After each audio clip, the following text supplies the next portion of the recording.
diciendo que llegan de otros municipios. A ver, ¿tú eres de qué organización y tu nombre, por favor? Ok, vengo en nombre de 3 organizaciones: Dora Elsie Muñoz, representante legal de la Fundación Senderos de Amor Víctimas de la Violencia. Hago parte de la Fundación Arrópame con tu Esperanza y Mesa de Participación Efectiva de Víctimas Valle de Aburrá y municipio de Bello. Por la Paz, ¿usted de qué municipio viene? Segovia, Antioquia. Segovia tiene uno de los índices más altos de homicidios en el marco del conflicto armado, después del 2019, donde tuvimos 249 muertos por cada 100.000 habitantes. La cifra mínima fue la del año 2022 y fue de 84 muertos por cada 100.000 habitantes. Es una de las cifras más altas. Segovia Somos Uno es una asociación de la sociedad civil que está promoviendo el desarme de los grupos armados específicamente para Segovia y Remedios en este momento. Muy buenos días para todos y todas. Luz Dari Caicedo Martínez, representante del sector y comunidades afrodescendientes de la Comuna 13, y vengo a firmar el manifiesto por la paz por mi comunidad y un recreando que tengo, que soy voluntaria, donde trabajamos con toda la población. Yo vengo del Mirador de Calazán, soy de la organización Trabajando por la Paz en Mirador de Calazán y en la Comuna 13. Me llamo Jani Oremu Ibarbo. Muchas gracias. Seguimos con representantes afrodescendientes de distintos barrios. ¿De qué organización? Buenos días, Pedronel Caicedo Martínez, CSP de Víctimas Comuna 13 y Organización Chocantioquia Humanitaria. Buenos días, gracias doctor Pardo. Soy Arnoldo López, representante legal de la Corporación de Víctimas y Sobrevivientes del Conflicto Armado y de la Unión Patriótica. Agripecino, somos una asociación de 70 víctimas del conflicto armado y mi nombre es Viviana Ruiz. Quiero saludar a la mesa principal, a los comisionados y a todos, y también decirle de que nosotros estamos muy acogidos a este proceso de paz como víctimas que hemos sufrido mucho, para que también nos apoyen en todo lo que es lo de las víctimas, porque nosotros también necesitamos que nos den mucha prioridad, ya que somos víctimas, campesinos, y también vamos por la defensa de las tierras, y vengo representando la Comuna 7 también. Hago parte de la Dirección de Derechos Humanos, representando la parte de la defensa de los derechos humanos mineros, agricultura y ambiental. Entonces la idea... Muy buenos días, mi nombre es Marta Elena Ardila, hago parte de la Junta de Acción Comunal Carpinelo número 2, Comuna 1. Carpinelo por la Paz. Buenos días, Jorge Iván Valencia, periodista, comunicador social. He escrito durante años lo que Agenda la Paz. Hago parte de la Mesa Municipal Efectiva de Víctimas como defensora de mis adultos mayores.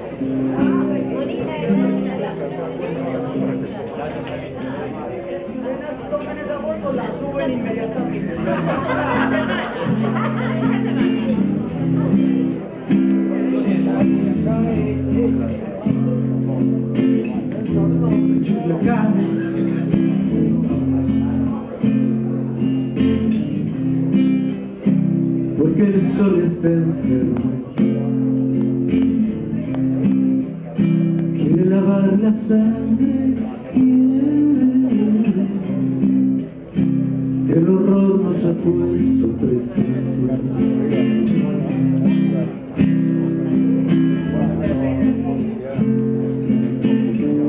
Haz la mujer en su afán de llegar al refugio sin pan, rasga sus pies con las rocas, oh sí, del camino.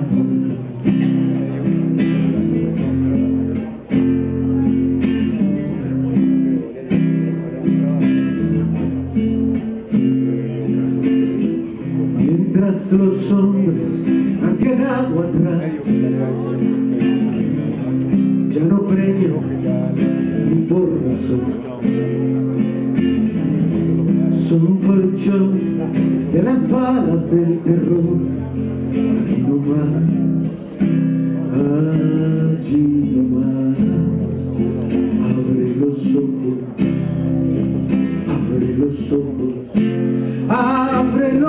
loco.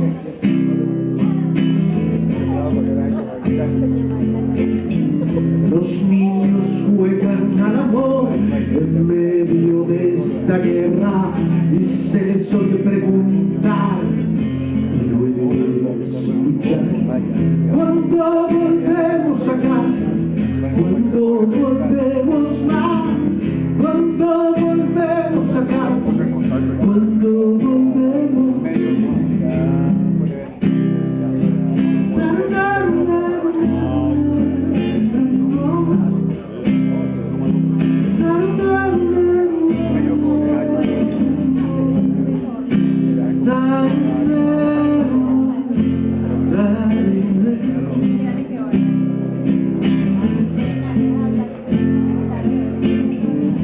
La lluvia cae,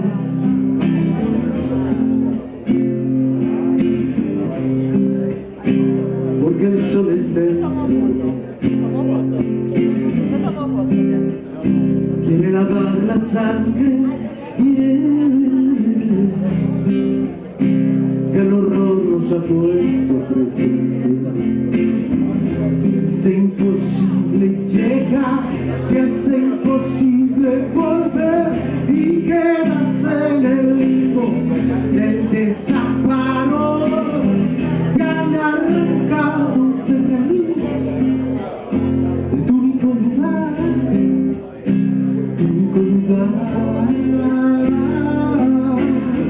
Los niños juegan al amor en medio de esta guerra y se les oye preguntar y duele escuchar. Cuando volvemos a casa, cuando volvemos más, cuando volvemos a casa, cuando volvemos más, cuando volvemos a casa, cuando volvemos. No se puede convivir, no convivir, no convivir. Cuando volvemos, no convivir, no convivir. Cuando volvemos, cuando volvemos,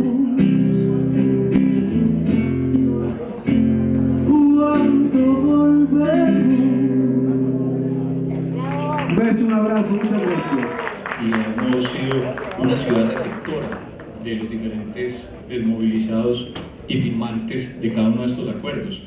En el 90 el M19, el EPL, en el 94 5 de las 9 milicias se desmovilizaron, en el 97 nuevamente una desmovilización del Milcoar, en el 2003 un bloque paramilitar, en el 2007 otro bloque paramilitar netamente urbano.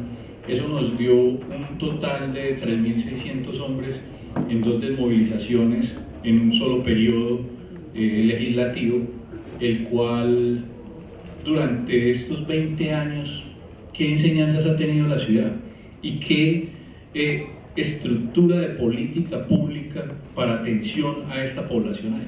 Porque es un tema bien interesante saber que todos los grupos que han tenido negociaciones con el gobierno, un gran porcentaje de esos hombres terminan en la ciudad de Medellín. También tenemos personas que han estado en 2 y 3 desmovilizaciones. Eso nos tiene que decir algo, eso nos tiene que llamar a algo, ¿cierto? Eso debe ser un aprendizaje que hay que recoger. Y de ese aprendizaje que hay que recoger, hay que entender cuál es el tipo de conflicto urbano que tiene la ciudad. Nosotros tenemos un conflicto urbano que es de carácter netamente delincuencial, que es netamente organizativo, de estructuras organizadas, las 2 grandes estructuras, 14 estructuras de segundo nivel, 2 estructuras de segundo nivel, 140 grupos fortalecidos y más de 300 combos o grupos que pueden ser en cualquier momento potenciales hombres de cualquiera de los grupos armados del país. Y usted se encuentra no la colonización antioqueña que nosotros conocimos y que nos enseñan de historia, ¿cierto? Sino una colonización distinta. Y eso va generando unas características. Y esas características del conflicto hoy es de lo que queremos hablar en este primer panel. Y la primera pregunta es, ¿esto es una negociación sociojurídica o esto es un sometimiento, ¿cierto?, con los términos del proyecto de sometimiento, ¿sí? ¿O qué es? ¿Qué tipo de negociación será esta? Hoy hablamos de 14.000 hombres, entonces dentro de cuánto tiempo estaremos hablando todavía de esa secuela, de esa atención o no atención o falta de coordinación de las instituciones para atender esos 14.000 hombres, cuando el último proceso fueron cerca de 13.000 en todo el país. Nos da la idea de la magnitud. Cuando hablamos entonces de negociación, acá hablamos de una negociación netamente sociojurídica, ¿o qué tipo de negociación sería? No podríamos pensar que es meramente jurídico. Aquí estamos hablando de condiciones y de violencias superpuestas como ellas. Para nosotros esto es social y es político. Y esto, ¿por qué lo quiero traer? Primero porque nosotros le hemos apostado a la implementación en el territorio, y en estas paces que son territoriales, no una paz única, es una paz en plural y tiene que ser territorial, por tanto tiene que ser consultada con quienes habitan el territorio, no puede ser traída de afuera, ni puede ser negociada afuera y luego impuesta a los territorios, y como lo sabemos, nuestros territorios son los que luego van a sentir ese impacto. Vinculamos de los procesos a unas cabezas, pero en su mayoría la base queda ahí, sin oportunidades, sin derechos, sin reciprocidad, sin formación, sin una cantidad de cubrir esas necesidades que hoy son necesarias ponerlas sobre la mesa. Pero también tenemos en el tema de negociaciones y en el tema ya de estructuras criminales, es también en viceversa. Y eso se demuestra desde las primeras estructuras. Pablo Escobar tuvo dos oficinas entrenadas, una en Bello y una en Medellín, y era en la zona nororiental, en Aranjuez, los Prisco y la Ramada. Pero también cuando se hacen las casas de amnistía del M-19, llegan a estas zonas, a la zona nororiental y zona noroccidental, ¿cierto? Y cuando se cae ese proceso del 80 y algo de negociación, pues lo que hacen es que se devuelven algunos para el monte, pero otros se quedan y salen las primeras milicias populares, milicias del Valle, Aburrá, Corriente de Renovación Socialista, Milcoar, Metropolitanas, pues todo lo que después fueron los CAP, todo esto, que fue el primer proceso urbano de incidencia territorial de, digamos, la insurgencia. Pero a la misma vez, institucionalmente, pues nos llega desde el campo, desde la ruralidad, el modelo de las convivir, que era un modelo de cooptar institucionalmente con civiles armados, grandes territorios de cuidar ganado y cuidar bananeras prácticamente, y lo traen y lo aplican a la ciudad. Luego nos encontramos con unos frentes que son creados y desde Medellín exportados para casi todo el país. De los 38 frentes que se desmovilizaron de las autodefensas, todos tienen personas de Medellín y todos tienen muchachos que salían de Guadalupe, Manjuez, Manrique, del 8 de marzo, de las comunas de la ciudad, del 12 de octubre, hacia diferentes regiones del país. Eso genera unas condiciones en Medellín, una mezcla de culturas, una mezcla de sueños, de jóvenes que firmaron en algún momento y que hoy en uno u otro proceso siguen estando en la ciudad, habitando la ciudad y tratando de crear una vida en la ciudad. ¿Cómo entender en el caso de la zona nororiental, que recibe todos los días desplazados y sigue creciendo en su turón de miseria? El Pinal sigue creciendo, ¿sí? Santo Domingo sigue creciendo, ya está por encima de la cota del agua, la Honda, ¿sí? Tanto de salida para el occidente como de entrada de mercancías, de exportación y de salida de otras mercancías. Pero a la misma vez, ¿cómo se entiende la exportación de jóvenes y estructuras criminales de Medellín hacia pueblos lejanos que no tienen nada que ver con Medellín o que ni siquiera tienen conexión geográfica, sino que se encontró uno por allá en el suroeste, unos muchachos de Medellín que estaban haciendo exactamente lo mismo en Medellín? ¿Y qué? ¿Cómo se hace eso? ¿Qué es lo que ha pasado para que eso se venga a dar? Y el análisis en la academia todavía sigue siendo así. Nosotros estudiamos lo rural de espaldas al urbano.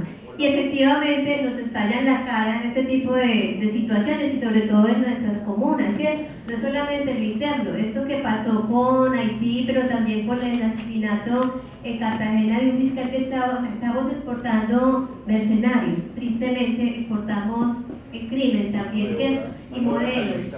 Terriblemente eso nos ha pasado, pero entonces primero yo señalaría un asunto que nos sigue generando problemas para entenderlo y para analizar. O sea, no podemos seguir dividiendo el país entre lo urbano y lo rural. Tenemos que tratar de entenderlo para tratar de pasar este capítulo. Y ahora efectivamente que el Acuerdo de La Habana, que era rural, diera ese giro en urbano porque lo está dando y va a seguir así. Y efectivamente, si avanzamos en otros procesos, el ELN también tendrá un capítulo urbano que es necesario que cuente. Esto que es rural nos está estallando en las ciudades. ¿Qué vamos a hacer, cierto? Pero el asunto del narcotráfico, que ha sido mal tratado, mal manejado, con doble moral, pero que además no lo hemos resuelto, va a seguir con ese vacío de poder generando problemas en lo urbano y lo rural, y más generaciones seguirán en las ciudades, primero con este asunto de controlemos, manejamos, los dueños del barrio, quién es el que manda, pero aquí además lo último es ese vacío de poder en los territorios. Claro, para estos jóvenes, ¿qué pedimos? Como lo pedimos para quienes están firmando la paz, garantías por parte del Estado, que no solamente ese gran error que se hizo en la ciudad de Medellín de pagar, o sea, damos un recurso pero no les ofrecemos más a los jóvenes. Necesitamos que nuestros jóvenes tengan garantías. Y aquí hay una negociación sociopolítica del conflicto, pero el narcotráfico nos sigue generando la inquietud. ¿Cómo lo vamos a abordar? Esto no se puede quedar en el aire. Somos las organizaciones comunitarias de base, las ONGs y también las víctimas sobrevivientes las que sí estamos visibles en las ciudades y queremos que eso se construya. Y necesitamos garantías reales para quienes se acogen a los acuerdos de paz en estos niveles que hemos visto en estos últimos periodos. ¿Cómo crees que hoy pudiéramos estar hablando, en el caso de ustedes de la Constituyente de Belén, que tienen gran parte de rural y son la puerta a una ruralidad muy compleja de la ciudad, cómo entender ese tema de este conflicto entre lo urbano y lo rural allá en ese territorio de ustedes de Belén? Y el problema no es solamente la comuna de Belén, no es solamente Medellín, es todos los territorios a nivel nacional. El narcotráfico se convirtió a la sociedad en una especie de cultura de la economía rápida, fácil, de lo que el Estado no suple, de los vacíos del Estado, de los vacíos de los gobiernos. Entonces el narcotráfico suple esas necesidades. El narcotráfico permeó y sigue permeando todas las instituciones. Desafortunadamente lo político, las fuerzas militares, la policía, incluso el narcotráfico financió a los movimientos guerrilleros, creó las autodefensas, los paramilitares, infestó a toda la sociedad en su conjunto. Nosotros hoy tenemos en todos los barrios, en todas las ciudades, laboratorios, ejércitos de narcotráfico que trabajan al servicio de ellos y combaten no solamente a la guerrilla, combaten también las fuerzas del Estado, a la policía, al ejército. No es un problema solamente de ciertos corredores. Tenemos que mirar desde distintos escenarios cómo se va a desarrollar la paz urbana.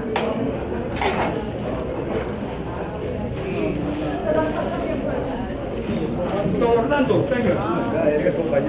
Esto tiene...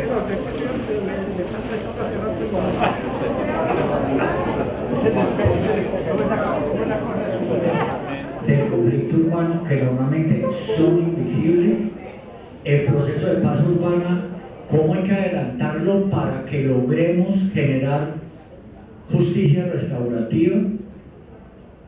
Bueno, hay que buscar la génesis del conflicto, porque mire, todas las sociedades, en todas las comunidades, hasta en las más pacíficas y más avanzadas, hay homicidios.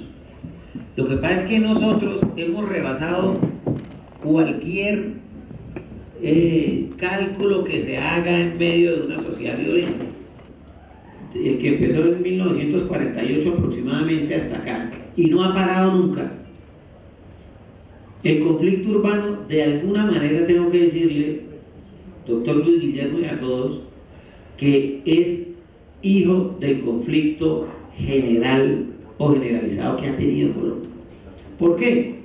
Colombia tiene más de 3 millones de desplazados, otro delito invisible. Ya nosotros nos acostumbramos tanto a ver desplazados que eso se nos volvió normal. Nadie le pone cuidado a los desplazados. Pero esos 3 millones de colombianos que llegan a las grandes ciudades como Medellín, el 90% de las veces sin ninguna posibilidad de desarrollo económico, sin que sus hijos puedan tener educación, no tienen derecho al servicio de salud, pues ¿qué hacen? Ellos son el objetivo de quiénes. ¿Qué posibilidad les queda a estos jóvenes que llegan desplazados del campo? Pues empezar a ser parte de estos combos y de todos estos grupos que incrementan cada día más la violencia urbana. ¿Cómo pueden contribuir la justicia transicional, en particular la JEP, y el modelo de justicia y paz, o no caben en esta construcción de paz urbana? Una pregunta, yo sé que es dura, compleja, pero es que usted es el magistrado de investigaciones de la JEP, entonces es el que sabe y es el que está ubicado en ese tema. Venga, mire, precisamente adelantándome a esa pregunta que decía usted, hablaba de la génesis, o sea, ¿por qué tenemos este conflicto urbano? Entonces, ¿cuál es la génesis? El conflicto general que tenemos.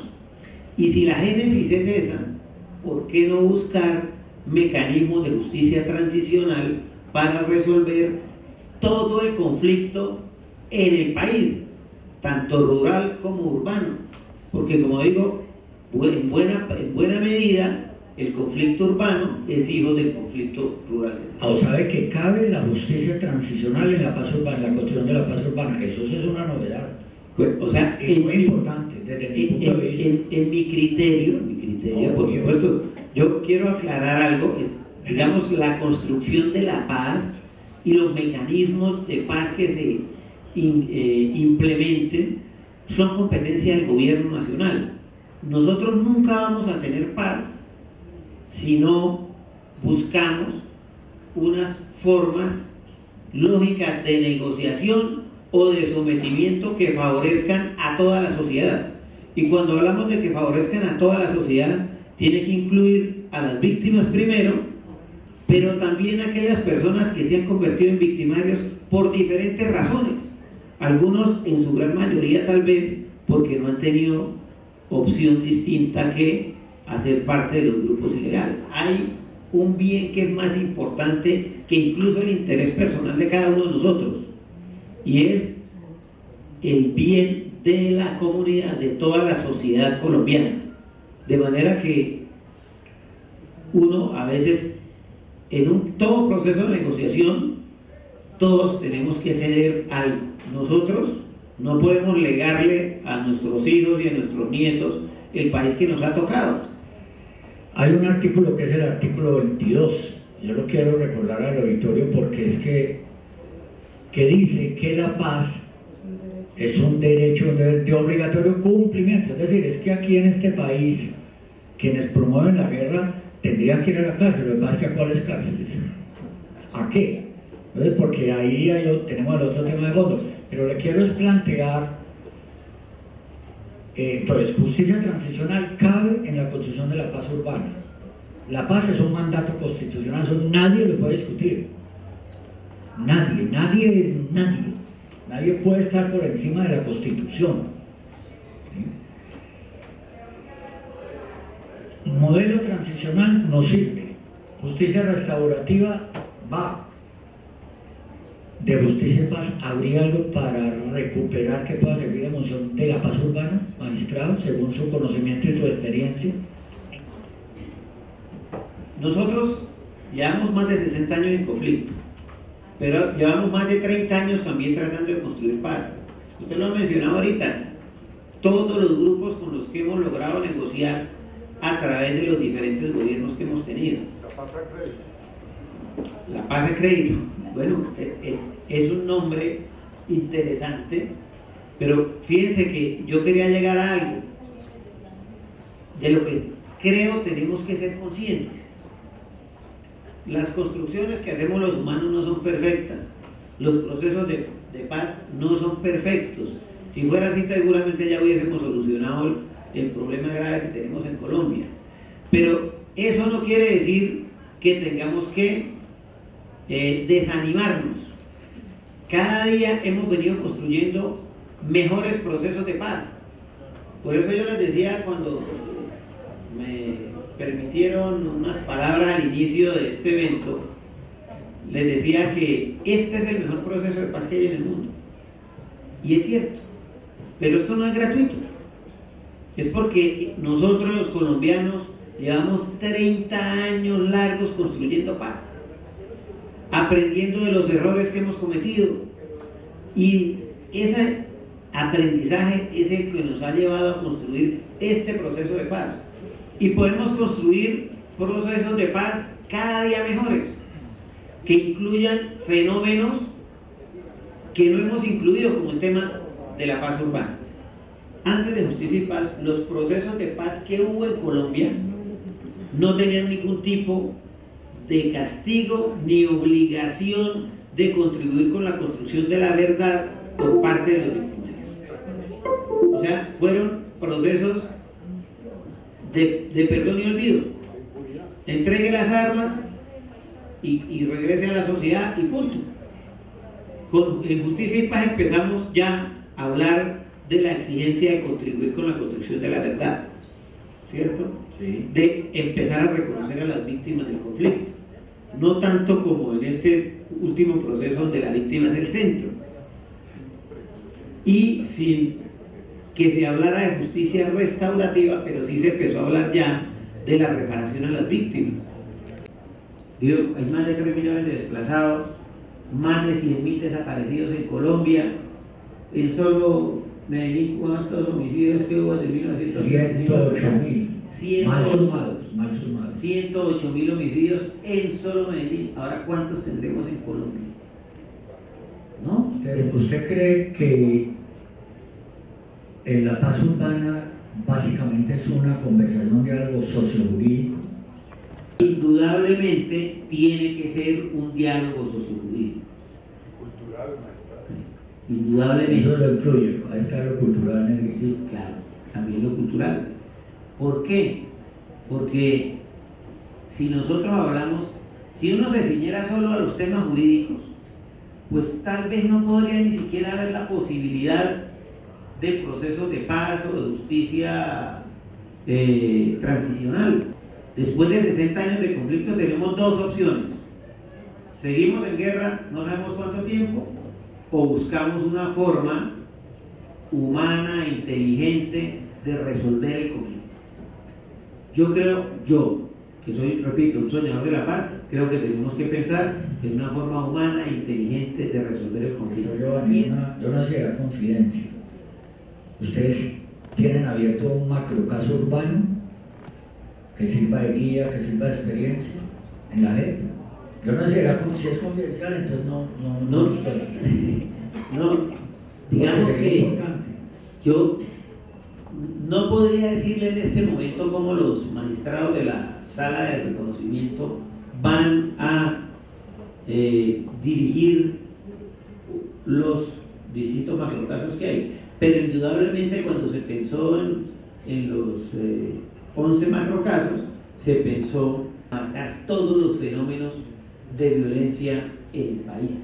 Es inicialmente que aportan las víctimas, claro, también la Fiscalía, la Procuraduría, la rama judicial, etcétera, pero es fundamental la presentación de los informes. ¿Qué pasa, por ejemplo, con aquellos actores que reinciden y entonces multiplican los macrocasos de crímenes de lesa humanidad? Entonces ellos vuelven a reincidir porque quieren redes. En un tiempo fueron, primero, bandas de narcos, digamos los primeros chepitos que hubo en Colombia los creó Pablo Escobar, y la oficina nació como una oficina de cobro y ajuste de cuentas. Eso es lo que dice la historia, en la década de 1980. y ahí se fueron asentando en las comunas. Además, esas estructuras que tienen ese poder microterritorial son las que establecen muros invisibles, o sea, atentan contra la libertad de movimiento. La ideología, digamos, de la estructura multicrimen en Medellín es una vieja paramilitar, porque después de la retoma por parte de las autodefensas, eso está claro, y hubo el acuerdo de paz con las autodefensas, pero que esas mismas bandas siguieron, ¿ok? Y de un jefe, el último gran jefe fue Don Berna, de esa estructura multicrimen. Luego dos jefes, luego quedaron otros dos, Sebastián y Valenciano, que acabaron dándose pues una guerra aterradora que dio la ciudad, y luego mutó hacia, digamos, 7, 8, 9, 10 jefes, ¿sí? Que digamos que es hoy lo que, digamos que el tema de fondo en la negociación que se instala mañana en Itagüí, ¿ya? Y en este modelo de justicia que tenemos actualmente, en la Jurisdicción Especial para la Paz, incluso en Justicia y Paz, había mecanismos de expulsión para que quien reincidiera o quien reincida en delitos, pues es expulsado del proceso de justicia transicional. Y eso implica perder los beneficios que el modelo de justicia ofrece. Pero más que la justicia hay una cosa, creo, aún más importante, y es el cambio de mentalidad que tenemos o que necesitamos los colombianos. ¿Por qué? Porque es que, digamos, hay cosas que han hecho carrera en nuestro país. Vean, nosotros tenemos fenómenos tan difíciles en Colombia, como el narcotráfico, por ejemplo, que corrompió todo. El narcotráfico corrompió todo.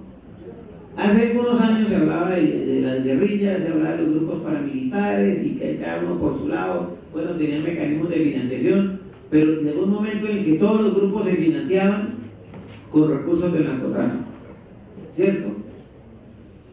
Todos los grupos entraron en el negocio del narcotráfico y se convirtió en la gasolina principal del conflicto, que tenemos otros no tan importantes como estos tres, pero que de todas maneras afectan la situación del país y alimentan el conflicto. El conflicto urbano es hijo del conflicto rural. Luego la paz tiene que ser integral. Hay que atacar el fenómeno del conflicto rural, pero también el urbano, si no, no va a haber paz nunca. Hay cosas que me preocupan como el compañero. O sea, yo conozco personas que han estado en el conflicto 20, 30 años y han estado por varios procesos y los han incumplido y vuelven y los meten en el proceso. Les voy a poner un caso muy puntual.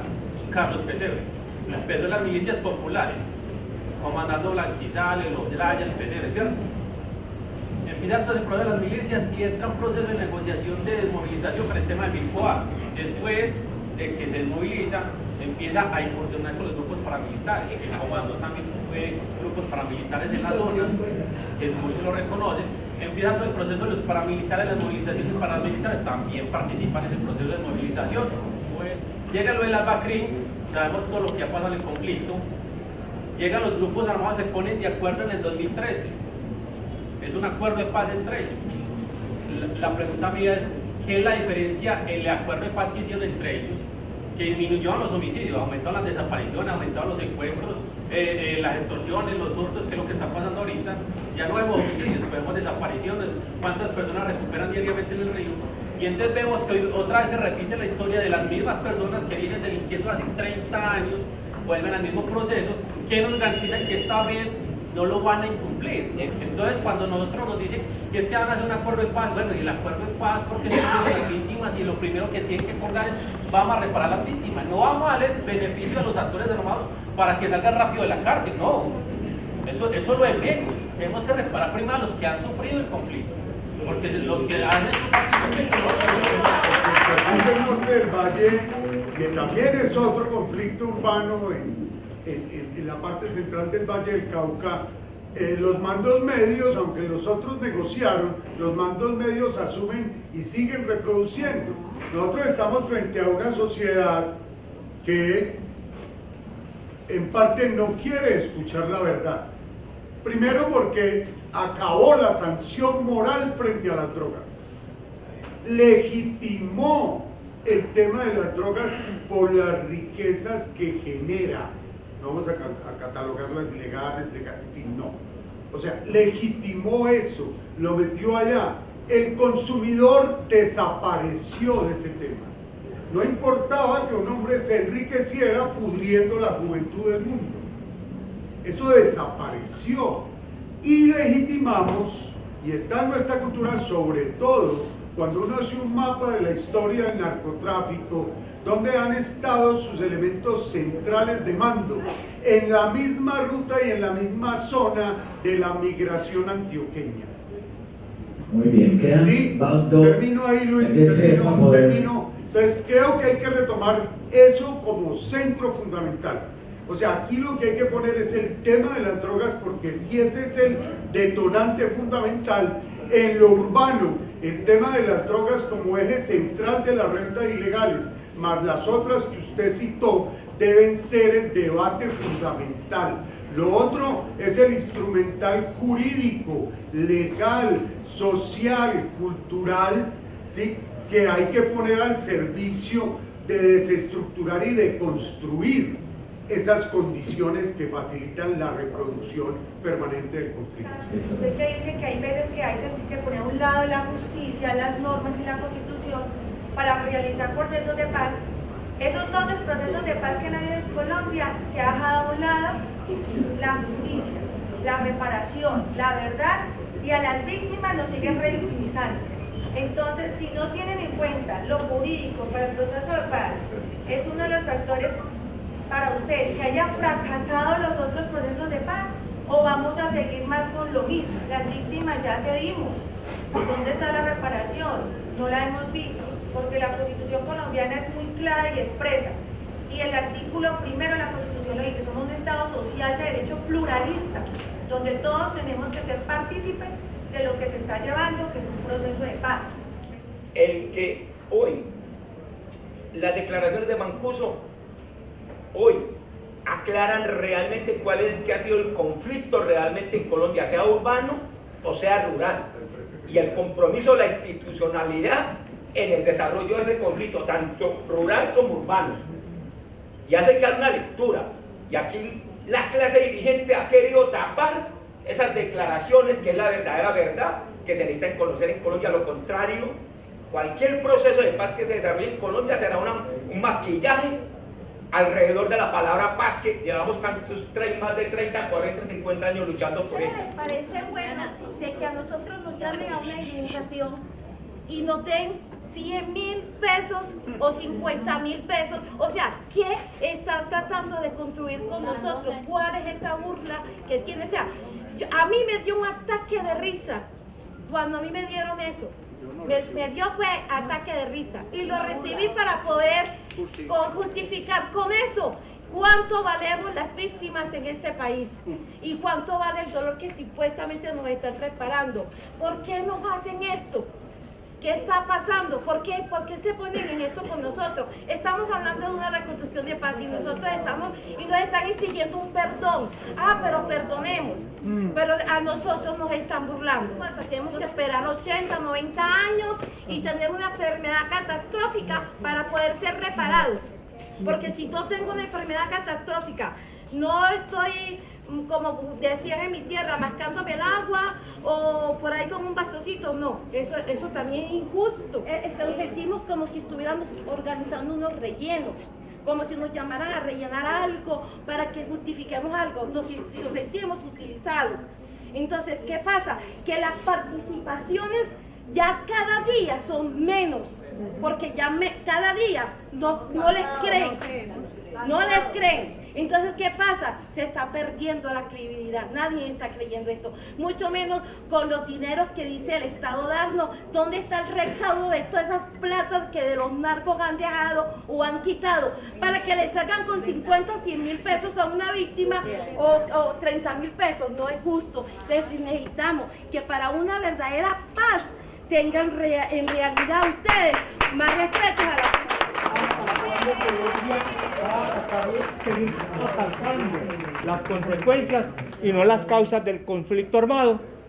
Cuando yo me refería a que hay que o que el conflicto no se soluciona solo con temas jurídicos sino sociales, es cierto, pero tenemos que tener una base jurídica, quiero que quede eso claro, porque tenemos que darle cumplimiento y acatar lo que dice la Constitución. Entonces, primera aclaración que quería hacer. Segundo, mire, también dije, el modelo de reparación que tenemos no funciona.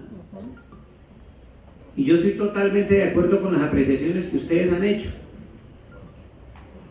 O sea, hemos botado la plata a la basura, discúlpenme la palabra que use, porque finalmente no ha servido para reparar a las víctimas todo el dinero que se ha gastado y que se ha entregado a través de reparaciones en este país. Por eso hay que cambiar el modelo, hay que buscar un modelo diferente y tenemos que construirlo entre todos.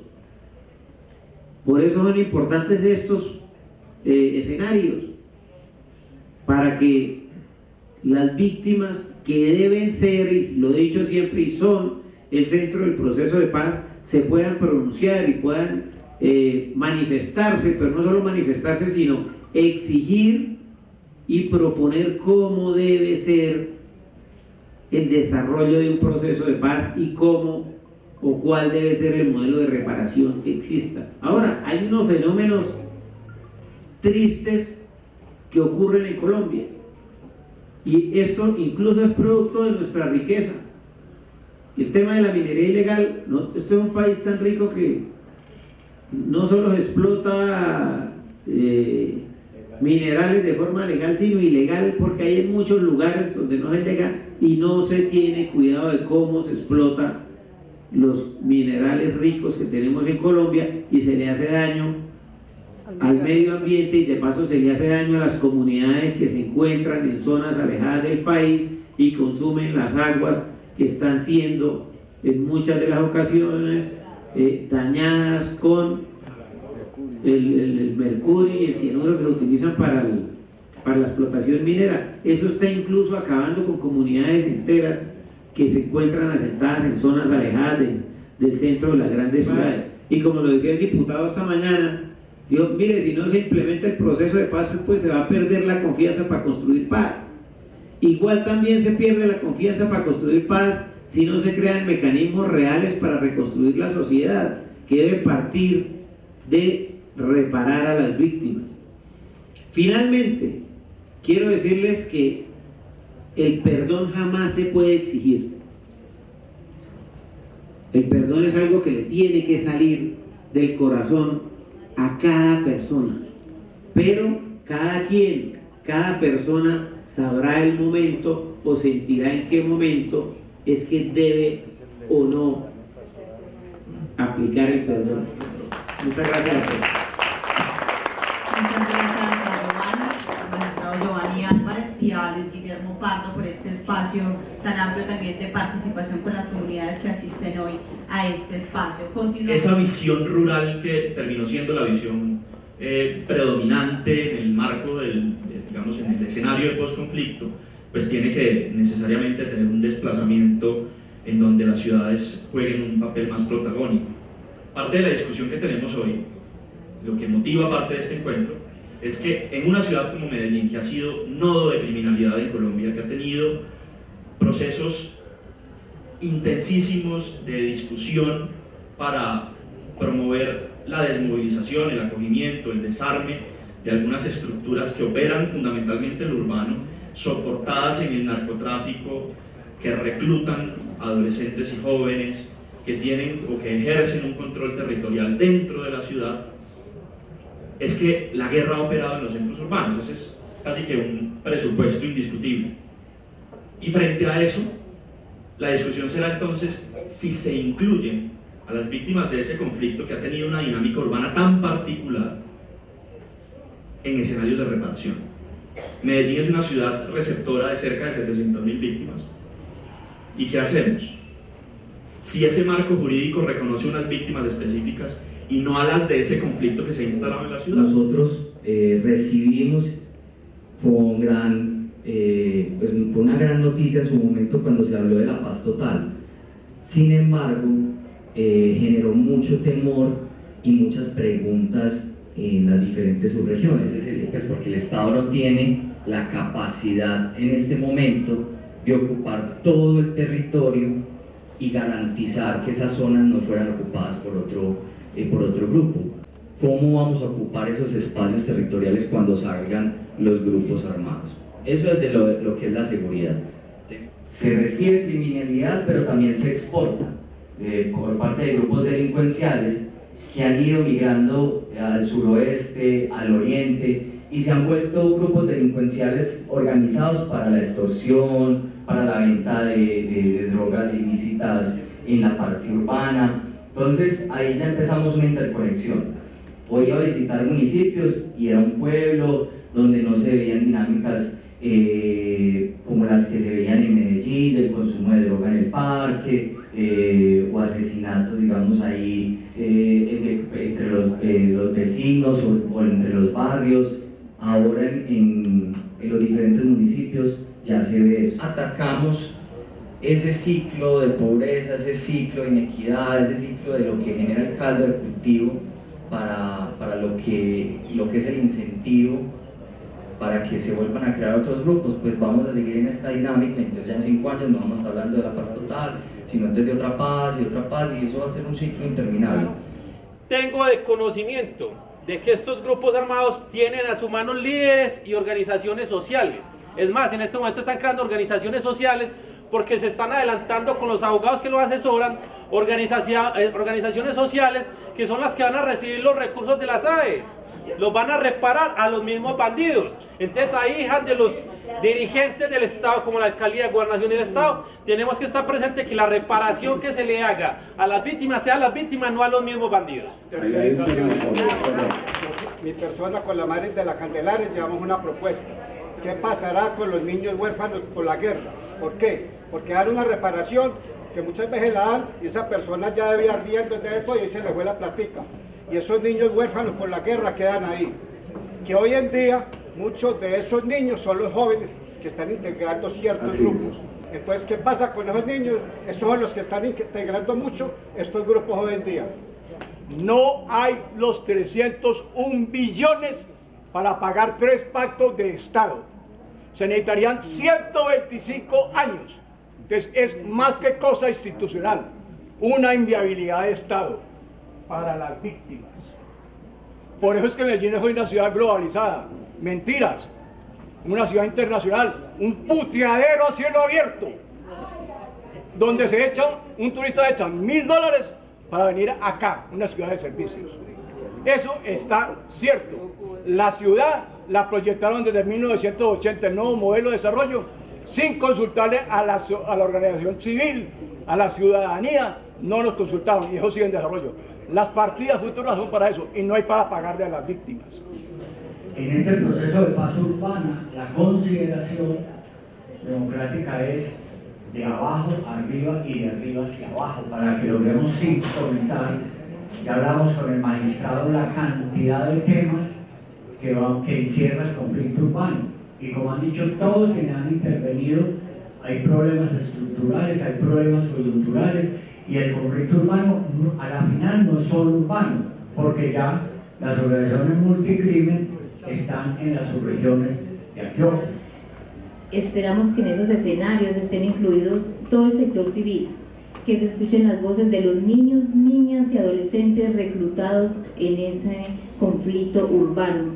La paz urbana debe ser con todos los sectores, una mesa de diálogo donde estén la ANJA, los ediles, las organizaciones de víctimas, y que, como dicen los compañeros aquí en el auditorio, que sean unas organizaciones verificadas para que el conflicto armado no se mute.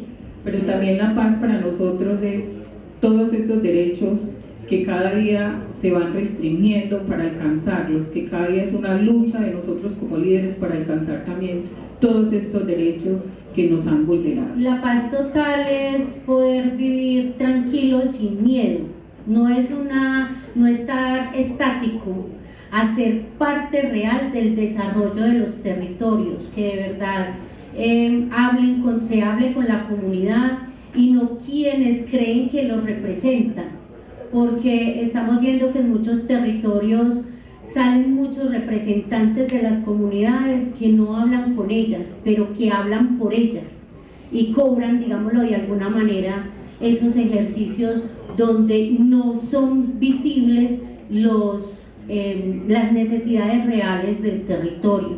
Los últimos que entramos a hacer las discusiones de lo que necesitan nuestras comunidades somos nosotros. Lo digo como edil, porque como edil en todas las administraciones los últimos son los ediles y nos llaman para legitimar los procesos, para que llamemos las comunidades y llenar listados de asistencia para que ellos puedan justificar los gastos. Esto tiene que cambiar. Quienes nos representan tienen que ir a los territorios a conocer nuestras necesidades reales y no nosotros ir a buscarlos como para pedirles limosna. Tiene que ser al contrario. ¿Cómo se entiende desde la perspectiva indígena el tema de la paz urbana? ¿Cierto? Entonces la paz urbana podemos decir que se entiende a partir de la posibilidad de expresar todas nuestras prácticas culturales, todos nuestros referentes identitarios sin ningún tipo, digamos, de presión, de señalamiento, de estigmatización, que los compañeros indígenas puedan, digamos, hablar su lengua, su embera, su wayunaiki, la lengua que tengan sin ningún tipo de inconveniente, sin señalados en los colegios, sin ser estigmatizados porque, eres indígena, entonces estás recogiendo limosna, pidiendo limosna en la calle, ¿cierto? Que es, digamos, de los estigmas que actualmente vivimos y que, digamos, es parte, digamos, de lo que no es una paz urbana para las comunidades indígenas acá. La paz urbana para las comunidades indígenas es poder expresarnos libre y tranquilamente desde nuestros sentires, saberes y cosmovisión. Hoy estamos preocupados de hablar de paz urbana, de paz total, estamos preocupados, estamos construyendo documentos y nos hemos preguntado cómo nosotras las víctimas que hemos venido de lo rural, que ya estuvimos en un proceso, digamos, de acuerdo y que, bueno, silenciamos, digamos, unos cuantos fusiles y que llegamos a esta ciudad nuevamente. Nos toca el conflicto armado, nuevamente nos tenemos que enfrentar a una realidad. Hemos tenido esa capacidad de reinventarnos cuando en medio del dolor sabíamos que teníamos unas apuestas, una familia, una sociedad, y empezar primero a reconstruir ese tejido social, porque en estos momentos podemos hablar de paz, claro, y podemos hablar de paz urbana, y podemos hablar de paz total. Y cuando construimos paz desde nuestros propios hogares, puedo decirle al vecino, venga, juntémonos y construyamos paz. La Junta de Acción Comunal somos una expresión altruista, un trabajo que hacemos ad honorem y que lo hacemos con pasión. Entonces ser comunal es ser apasionado, es tener vocación más que profesión. El servicio comunal es un servicio que genera grandes satisfacciones.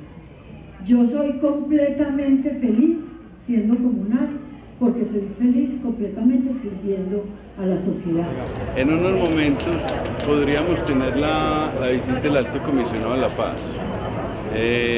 Nos pregunta la delegada de él que si la protesta es por inconformidad de la llegada de él para él no llegar. Ese conmemoramiento del Día del Estudiante Caído y Combativo. Listo. ¿Hay algún problema en que él llegue y seguir con la actividad? Es una actividad... Nosotros también queremos participar del discurso. Hay un tema que lo podríamos discutir porque es que, compañero, le voy a decir una cosa. Aquí están las víctimas. Y yo entré ahorita, estoy en la inauguración, en la postulación, y la mayoría de las víctimas son gente muy adulta. Entonces hablaba con algunos y tienen temores por lo de las víctimas. Como ellos han sido víctimas, sentirse nuevamente agredidos y sienten esos temores. Nos extendieron, de hecho, la invitación a participar. Ah, sí. Ah, bueno. O les preguntamos a las víctimas. De hecho, solamente entramos, damos el discurso y salimos. Yo les pido, porque yo soy el organizador del evento, yo soy el secretario general de la institución, yo no soy el organizador del evento. Lo que sí trato es de mediar para que las partes tengamos tranquilidad en la institución. Les creo, los respeto y cuando manifiestan que hay tranquilidad y que se comprometen en no, tenemos la tranquilidad porque siempre han sido... Vamos a medir una intimidad a nada. Le manifiesto lo de las víctimas por el temor que ellos manifiestan al tener personas encapuchadas. Compa, te cuento, sí, incluso en el mismo proceso de la Dirección Especial de la Paz, todos somos conocedores que más de 300 estudiantes fueron víctimas del conflicto. Nosotros somos fieles creyentes que el conflicto no ha acabado. Nosotros... Aquí están la mayoría, están haciendo la pregunta. Pueden incluso preguntar ahí. Entonces, compa, no cierren videos, hay... actores sociales que por eso el conflicto no ha acabado. Hoy no tenemos paz ni nos van a sacar los ojos, nadie. Y por nuestra seguridad. Por la seguridad de ustedes también me porque preocupa. Yo no quisiera hacer una cifra más porque voy a transformar la sociedad. Me preocupa la seguridad también de ustedes, de todos los acá. Por eso es el uso de la capucha. Pero nosotros no venimos ni a detonar acá, ni a intimidar a nadie. Muchas gracias. Teníamos, de hecho se nos cruzaron los horarios. Nosotros teníamos nuestra actividad conmemorativa programada. Se dio el espacio de ustedes, pero nuestra intención nunca era incomodar acá, listo. Ahora bien, un compañero nos ofreció dar unas palabras y como nuestra actividad conmemorativa va muy acorde a lo que se está debatiendo acá, si nos dan el espacio bien, si no, nosotros continuamos nuestra actividad en otros espacios de la música y listo. No hay ninguna inadversión con el tema, que ellos, de hecho, ellos manifiestan la necesidad también como víctimas que han sido de que se les escuche, que no tienen sino una actividad de las que ellos saben hacer, así se han manifestado, pero que es pacífica. No hay que entrar en pánico. Compañeros, venga. Los estudiantes del Poli quieren, a través de una organización estudiantil, que ellos manifiestan que por seguridad se tienen que cubrir la cara, que también se consideran víctimas del conflicto, querían que también ustedes los escucharan. Ellos tienen unas formas de protestar que no... Entonces, les solicitamos, si ustedes, los organizadores, les permiten unas palabras bajo la responsabilidad de todos nosotros, pero también manifiestan ellos y aseguran el compromiso de no ser violentos de otra forma, sino que quieren que los escuchen. No sé. Claro que hay que escucharlos, que estamos hablando.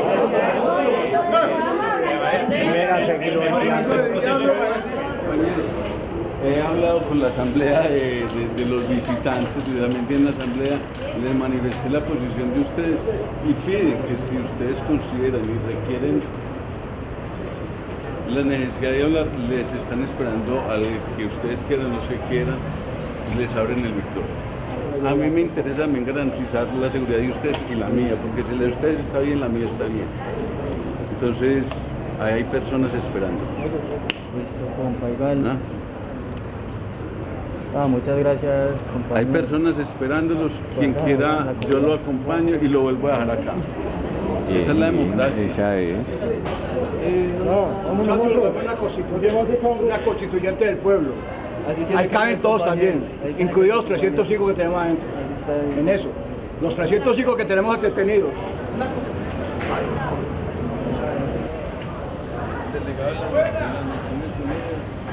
De la gobernación que traigo, director de paz del departamento. Sigan. Invitamos a los que quedamos en el auditorio, por favor, entonces, quienes estamos acá, nos sentamos y nos disponemos entonces al ejercicio de conversación.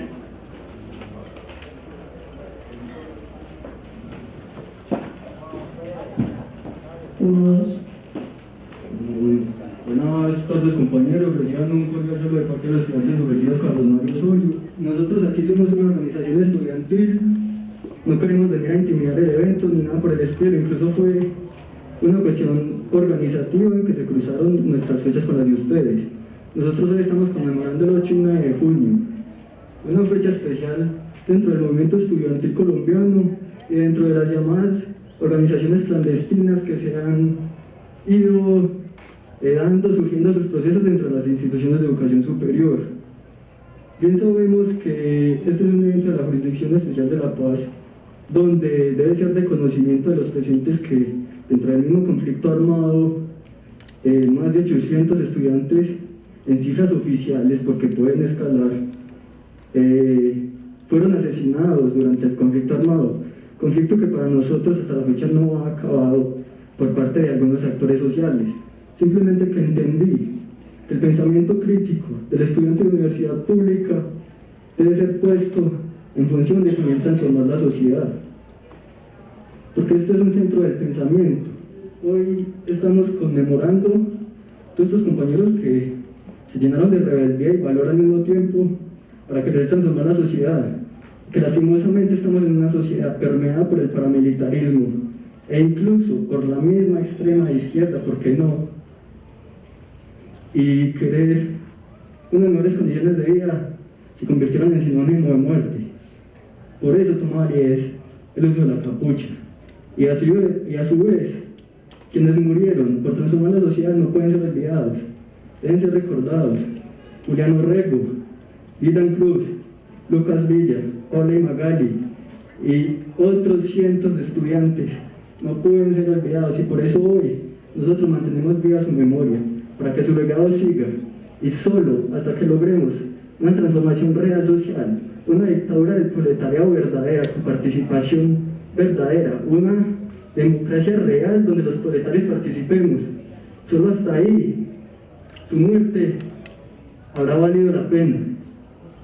Y por eso nosotros, como estudiantes de universidad pública, con hambre de transformación social y rebeldía, tenemos esa responsabilidad con ellos, de recordarlos y de seguir su camino rebelde hasta la victoria siempre. Mi voz, la que está luchando, mi sueño, que sigue entero, y sepan, que solo muero, si ustedes van aflojando, porque el que murió peleando, vive en cada compañero, por nuestros muertos, un minuto de silencio. Espero no haber incomodado, fue un cruce de fechas y muchas gracias por el espacio. Muchas gracias a los estudiantes del Politécnico de Sasacabe.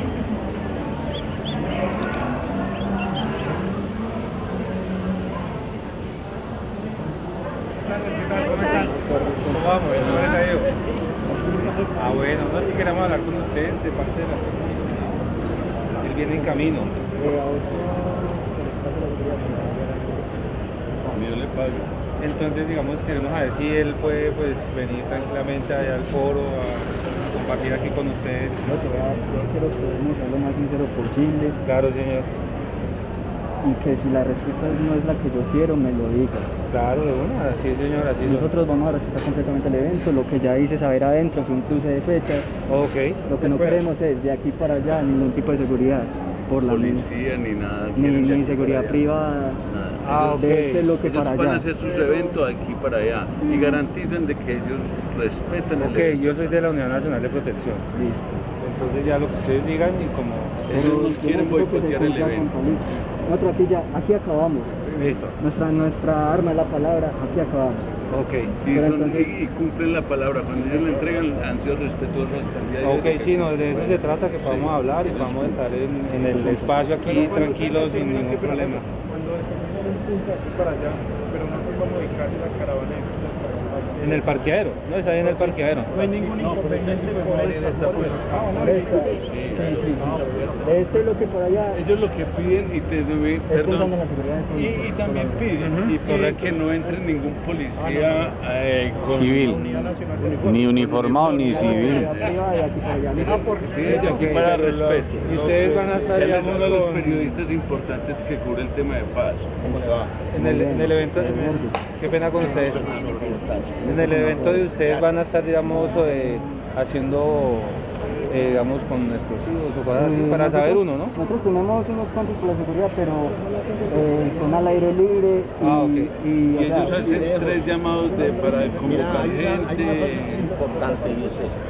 O sea, nosotros si el comisionado viene acompañado por la Unidad Nacional de Protección. Es decir, si el comisionado escucha una detonación está lejos de ser padre. Sí, ok. Exacto, es decir, porque lo peor que podríamos hacer es que cancelar el evento. salir una foto mañana en el periódico que estudiantes o los Incluso, revolucionarios. de prensa, yo quiero y necesito que nuestra intervención no se tergiverse en la prensa como si normalmente pasa que terrorismo, no sé qué, porque mismo yo que nosotros venimos a dar la prensa. Y estamos conmemorando. Yo hace muchos años estuve en Tucuero, ahí en el uniforme yo era antiguo. Compañeros, el tiempo apremia. Si quisieran por nosotros tenemos.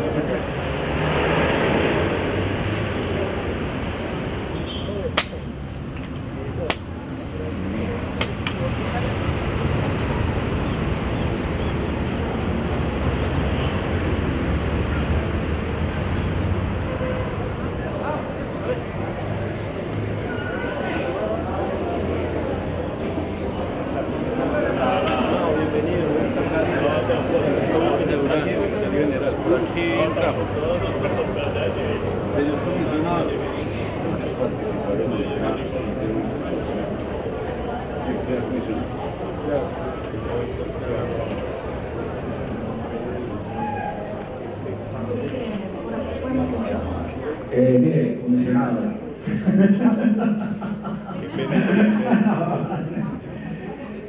Démosle una bienvenida al alto comisionado para la paz de Colombia.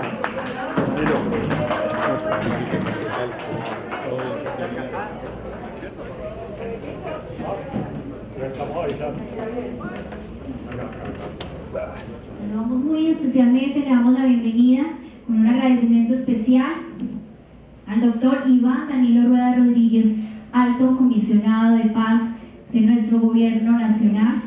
Comisionado, que usted de pronto que no pudo estar en la mañana, que ya habíamos presentado la excusa por el inconveniente, firmamos el Gran Manifiesto por la Paz. Cerca de 150 organizaciones de toda la ciudad del departamento hicieron parte de este manifiesto que hemos llamado Los Soñadores de la Paz. Bueno, ya habíamos hablado tanto, ¿no? Señor comisionado, esto es un instrumento de comunidad que usted tiene, está al servicio de la oficina del alto comisionado para la paz. Sabemos de su agenda, sabemos de la dificultad que tuvo para llegar oportunamente al encuentro, pero usted se verá maravillado por la firma del manifiesto Alianza Paz Antioquia. Lo de esta mañana fue maravilloso. Aparte de lo que dijimos esta mañana, es reiterarles aquí, delante del alto comisionado de paz, que el Politécnico es una institución que abre sus puertas, que viene abriendo sus puertas al tema de la paz y que está comprometido con esas políticas de gobierno nacional y políticas de gobierno departamental, apostándole a la paz total. Varias ideas para compartirles de lo que significará mañana un momento que va a ser importante para el gran propósito de la paz integral y la paz definitiva. Si bien vamos avanzando en un escenario en la mesa de diálogo de paz con el Ejército de Liberación Nacional, de la cual esperamos sacar unas conclusiones concertadas en los próximos días, no es menos de señalar que este espacio de la paz urbana que se empieza a consolidar tiene unas altísimas expectativas, no solamente para los ciudadanos de esta región, sino para el mundo. Es la mirada de otros países que tienen problemáticas similares a las nuestras, en dinámicas de violencias que ahora el Comité Internacional de la Cruz Roja ha definido como de alta intensidad. Creo que mañana iniciamos un camino que nunca estará exento de dificultades, que desde antes de consolidarse públicamente ha tenido diversos obstáculos, pero que se han podido sortear en medio de la discreción y de la confianza lograda entre las partes. En la política de paz inicialmente no estaba previsto nada de los asuntos urbanos, absolutamente nada. A pesar de que teníamos una lectura de las relaciones entre las dinámicas de violencias urbanas con las dinámicas rurales. Pero lejos estábamos de pensar que luego del 7 de agosto empezaron a llegar personas de las comunas de Medellín, mediadores o referentes de los grupos armados. Las reducciones de las violencias pueden tener, en términos de letalidad, de muertes violentas, muchas hipótesis. Algunos podrán argumentar que es por unas determinadas medidas u otras. Lo único que nosotros podemos decir desde el Gobierno Nacional es que los compromisos asumidos en esas jornadas de trabajo nocturnas y de madrugada empezaron a dar frutos de manera evidente en el seguimiento con los mecanismos que teníamos de mostrar esa reducción de la violencia en términos de no torturar, no matar, no desaparecer. No tenemos evidentemente un marco jurídico. Es un asunto que discutirá el Congreso de la República, que pasará por examen de la Corte Constitucional. Pero sí tenemos una responsabilidad con los ciudadanos y las ciudadanas que han enviado comunicaciones, con quienes nos hemos encontrado en las comunas y que nos han planteado claramente la necesidad de vivir sin zozobra, en libertad, de reducir al máximo las violencias, la posibilidad de que los niños y los jóvenes que hoy participan en esos grupos armados sean parte de un nuevo modelo de ciudad. Nuestra pretensión es que si esos nombres, si esos que están detrás, algún día son capaces de poner el rostro ante sus ciudadanos, sean parte del gran proyecto de un acuerdo nacional. Todas y todos están bienvenidos. Nadie será vetado por sus opiniones, por sus críticas, por sus cuestionamientos. Por eso la ética está antes que los intereses de la política. Por eso la ética se proyecta como el cumplimiento de lo que se va acordando. Por eso la ética también es una ética de transformaciones ciudadanas. Vamos a honrar la memoria de tantos millares de víctimas, para honrar la memoria de tantos asesinados, desaparecidos, torturados, desplazados, despojados. Es innecesaria hoy la violencia. La mejor honra de todas y todos ellos es reconstruirnos como nación, como un proyecto de país, como un proyecto de ciudad.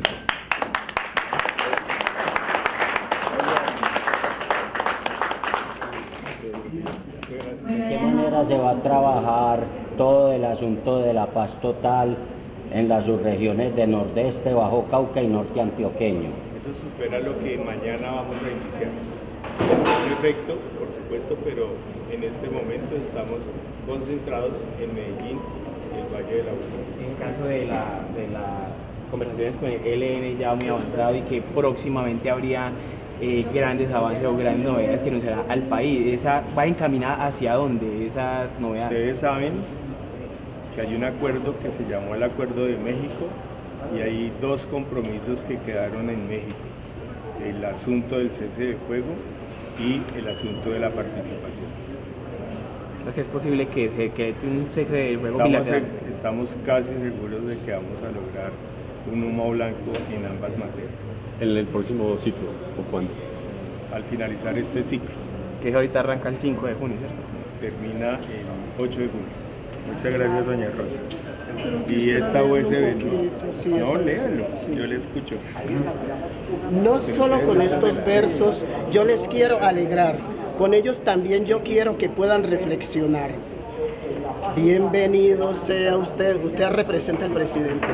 Bienvenido sea usted, señor presidente Petro. Le rogamos a mi Dios que conduzca bien al pueblo, este pueblo llamado Colombia. Que viva Colombia entera y el gobierno nacional. Que de verdad haya paz, en todita nuestra tierra, porque vemos que en Quito recrudece la violencia. Todos hemos comprobado lo que trae la violencia. Por eso es mejor la paz, por eso es mejor la paz. Despidamos ya la guerra. Con la paz mucho tendremos, con la paz mucho tendremos, se los juro, compañeros. Y verán cómo nos llega, y verán cómo nos llega de todas partes progreso. El 24 de agosto, fecha que hay que recordar, porque en esta fecha hermosa, porque en esta fecha hermosa se ha firmado nuestra paz. El 25 de agosto, también del mismo año, el 25 de agosto también es fecha bonita, pues aquí en mi país, se ha puesto fin a la guerra. 2016 ha sido año de gran bendición. Por la paz que ha comenzado, demos mil gracias a Dios. El 27 de agosto se inició el cese al fuego. Por eso es que en mi país se respira, por eso es que se respira nuevos aires en mi pueblo. Deseamos que esta paz sea estable y duradera. Y así poder transitar sin temor las carreteras. Se ha pactado ya el cese, bilateral definitivo. A esos grupos insurgentes que liberen a los niños. La paz es un gran derecho, según mi conocimiento, y un deber obligatorio de urgente cumplimiento. Artículo 22 de la Constitución. También el 7 de octubre, fecha súper especial. Porque fue el doctor Santos Premio Nobel de la Paz, el 27 de junio de 2017, fecha que llevo en el alma. Es una fecha gloriosa, pues entregaron las armas. Estos versos son la historia de mi querido país. Dictados por el Dios Trino, a su hija Rosa Beatriz. Muchas gracias. Se lo puede llevar. Muchas gracias.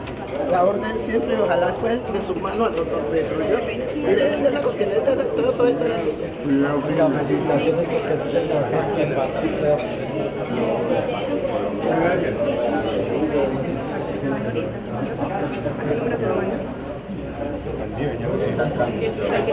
supremamente especial en este momento y a estas horas de la tarde.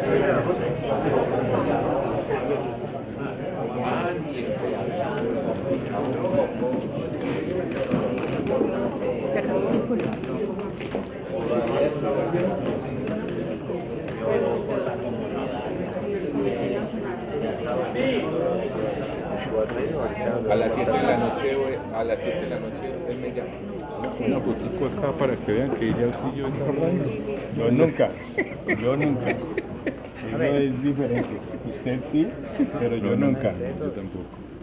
No, yo tampoco. No, yo por eso sí se lo dejo claro. Si es usted, es usted. Pero yo no puedo asumir. Yo no asumo lo que a mí no me corresponde. Yo no le he hecho escándalos, yo no he dicho cosas que no sean ciertas. El principio de la conversación es la verdad, sin trampas. Yo tampoco. Eso se lo dejo claro. Yo tampoco. Listo. Cada quien responde. Doctor, Dios la bendiga y lo cuide bastante, porque lo necesitamos. Nos cuiden bastante. Por aquí estuvieron los muchachos ahora. Sí, estuvieron, por aquí estuvieron los muchachos ahora y dejaron esta información. ¿Le puedo hacer una pregunta? Mañana nos vemos. La siguiente. Mi nombre es Magdalena Ardila. Vivo en la Comuna 1 Popular, Fundación Comunal del Pinelo número 2. Mi pregunta es la siguiente, en vista de lo que mañana van a proponer con las personas que están privadas de la libertad, que tiene que ver directamente con las personas al margen de la ley, es todo esto que se propone. ¿Cómo va a hacer sin que afecte la integridad del ser humano y de estos mismos individuos? ¿Y cómo van a quedar las personas y las familias de estas mismas personas a las cuales van a tener un acogimiento en el proceso de paz? No, pero yo quiero que me lo dijera usted a mí. No, por eso, todo eso es lo que vamos a empezar a hablar. Sí, porque es que uno sabe que ellos van a tener unos beneficios, pero ¿cómo van a quedar las familias de estas personas que no van a ser parte del conflicto? Porque lo que uno busca es de que no se siga repitiendo la falencia de los procesos que se han venido y vuelve y se cae en la reinserción de todo esto. Ojo, que es que un proceso de paz es una cosa muy grande y eso trae muchas dificultades y muchos sinsabores. Comisionado, ¿usted me permite un momentito? Es que me tengo que retirar. Una cosita chiquitica. Yo soy edil de la Comuna 5 Castillo. Otra vez, porque no le pedimos al comisionado que nos regale varias intervenciones. Lo que pasa es que él está diáfano y también hay que entender el tiempo del comisionado. Estamos todo el día aquí, compañera. Pero por voluntad. ¿Cómo va a ser la articulación de ese ejercicio? Primero en la construcción y luego en la puesta en práctica. Muy sencillo. Yo te voy a poner una cosa. Porque hay un asunto de voluntad política donde no nos tienen en cuenta. Vamos despacio, vamos despacio. Hicimos un acuerdo con ellos. Sí, vamos despacio. En tu nombre. Sí. Vamos a hacer una reunión con juntas de acción comunal, juntas administradoras locales y víctimas. Exacto. Más o menos en 10 días lo vamos a hacer. 10 días. Sí, 10 días. Me parece que estamos hablando de paz.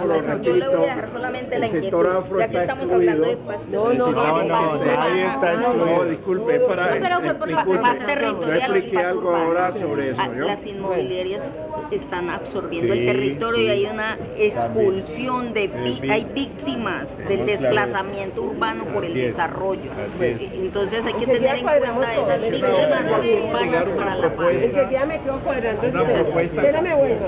¿Con quién?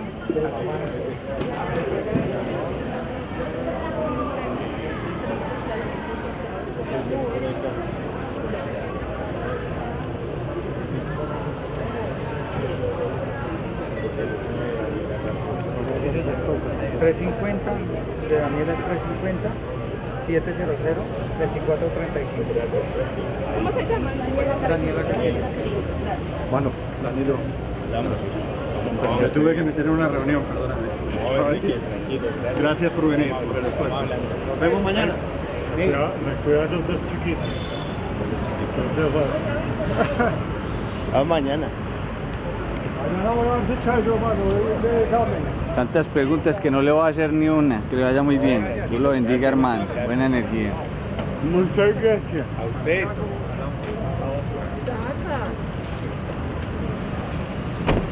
¿Ahí van a Acciones Unidas? No. ¡Hasta luego! ¿Tienen el número mío? Por teléfono. ¿Tienen el número mío?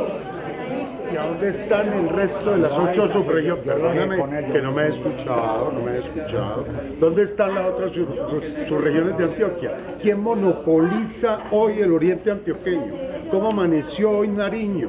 Y son los que van a firmar mañana. Entonces, el resto de subregiones, ¿cómo es? Pero queremos una paz que sea integral, que sea territorial. Y en ese sentido queremos una paz con justicia social y ambiental. Queremos una paz donde se dé la inclusión sociocultural, la democracia participativa en lo político, la redistribución de ingresos y la generación de empleos reales en lo económico, que sea sostenible y sustentable en lo ambiental y que sea equilibrada y justa en lo territorial. En esta medida, frente a todas las negociaciones que se hagan con los diferentes grupos armados que tienen vinculados una serie de personas, porque duele decirlo, pero en muchas partes del departamento de Antioquia, quienes reciben hojas de vida en este momento para generar empleo e ingresos son los grupos que no son precisamente los legales.